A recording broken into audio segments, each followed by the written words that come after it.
What is the world's worst country to live in? There was a thread on this sub a few years ago asking what the worst country you ever visited was. And a now deleted user said this. Greater than South Sudan. There were anti-aircraft guns and child soldiers at the airport. There was no electricity, no roads, no running water, no banking or waste management system, and no security. Everywhere smelled of burning rubbish. I went to a briefing at the Ministry of Agriculture. The minister said, basically, there is no agriculture in his country because all of the farmers are huddled in refugee camps for fear of being beheaded by rival factions. And even if they were able to grow crops, we'd have no way to distribute them because we don't have roads. Any questions? Quote, if it's that blatantly bad for tourists, then it's definitely a whole lot worse for the locals. Just watched a documentary on Burundi and holy shit, it makes life in other countries look nice. Burundi is the world's poorest country when its GDP is measured per capita based on PPP.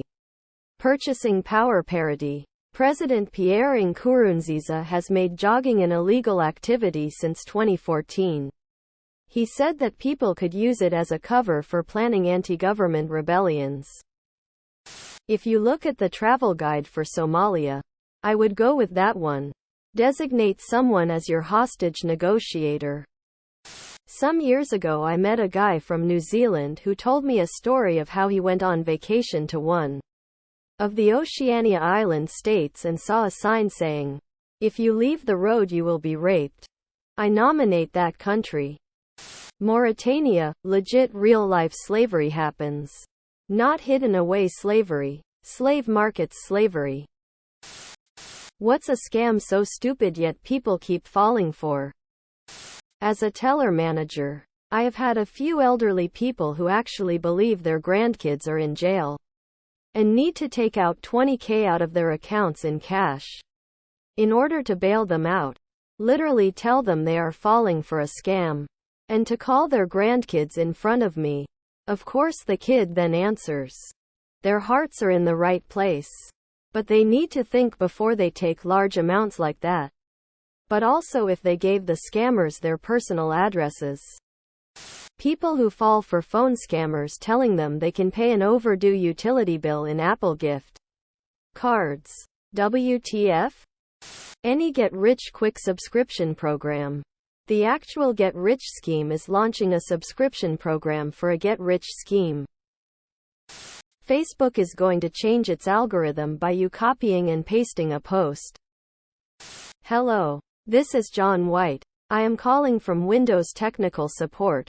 We have received notification that there are many errors on your computer, and that it may have a virus. Those lose 15 pounds in 5 days type diets in supermarket tabloids. Redditors who don't drink alcohol, what are your reasons for not drinking? I was a social drinker, I no longer socialize. My dad is an alcoholic. I'm afraid to be on. Sleep. If I have as little as 1 glass of wine, I do not sleep well and I wake up early. When you have kids, you need all the sleep you can get. I'm a recovering alcoholic, so there's that. Growing up, I was surrounded by alcohol-fueled violence. I decided at 11 I would never drink, save for the odd sip of Southern Comfort as a teen. To this day I still don't drink. I'm 43 now. I prefer the feeling of staying sober. Be honest, how attractive would you say you are? When I look in the mirror, 7/10. When I look at some pics of me, 4/10. 2 older ladies told me I looked so handsome and distinguished, so right now I'm feeling like a 10 out of 10. Y'all be careful not to ruin my high. I'm a solid 2, but my wife likes me, so whatever. Not at all. I'm about as good looking as an iguana who got hit in the face with a wok. In my 20s, I was probably a solid 8. In my 40s, hard 3. When my wife got sick, I let myself go. After she passed away, I went, fuck it, and really let myself go. I just don't give a shit about anything anymore. 4/10 on the streets. 9/10 in the sheets. Oh, Excel. Whatever would I do without your constant validation? Why are you still single? I need to focus on repairing myself and instilling a consistent routine of positive habits and mental discipline. An actual relationship would take too much of my energy that is more needed elsewhere at this time. I'm working on it, Mom. Can't find someone to match my vibe and honestly don't know where else to look. So I am taking a sabbatical on dating until it just happens. Doubt and my inability to trust. I keep to myself and really don't like to talk to people a whole lot. I was cheated on and it hurt so badly that I don't want to risk feeling that pain again, tbh. What nice things we can't have because of people that are assholes. Public restrooms. A web free of CAPTCHAs. Constant, I'm not a robot, checks. Phone number verification, etc. These were created specifically because a bunch of assholes figured out that they can just create bots that replicate human behavior and used free websites to send tons of spam and hostile programs. Safety at night. It'd probably be very therapeutic to go on night strolls listening to music, but you know. Clean litter-free streets and highways. Being able to sit with your loved ones at the gate at an airport right before they get on the plane. And being able to wait for them at the gate as they get off. Still miss that. Tickets for events at prices that aren't stupidly inflated. Fuck you, Ticketmaster. People that aren't afraid of death. Why? I don't care if I die. I care if I die in an extremely painful way. I was just few minutes away of dying. After a long agonizing night. Little chance of survival. But I made it. I had no pain. No fear, and I realized that death can come to you at any moment. And eventually it will for all of us. So I am not afraid. It's just another inevitable part of the life. Why be afraid and not enjoy the life? If it's inevitable, why be afraid? Personally, I no longer fear death for a few reasons. Mostly I would say because my life has been filled with an overall deep unhappiness.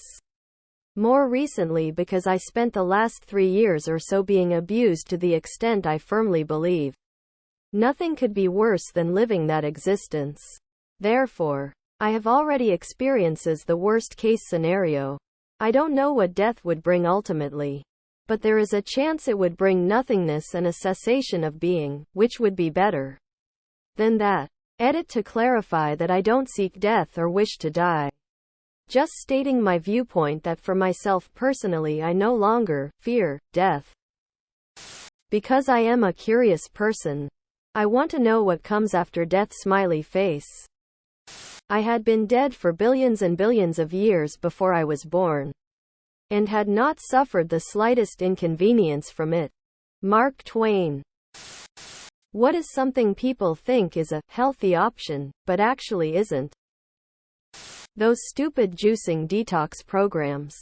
Your body's liver and kidneys naturally detox your body so long as you drink plenty of water. This whole notion that you are detoxing your body with juice is asinine. Low-fat, or fat-free, options. These products often have added sugars and other unhealthy additives to compensate for the lack of fat. In some cases, these options may actually be worse for you than the full-fat versions. Sugar sneaks its way into all sorts of healthy foods. Make sure to check the nutrition facts if you are watching for it. I'm looking at you. Granola. Shielding their children from every conceivable horror in the real world until they're 18 and naive as fuck. Straight up let your kids get scraped knees and watch an R-rated movie every once in a while. I had a friend in college who believed sub sandwiches were healthy. Like, not specific ones.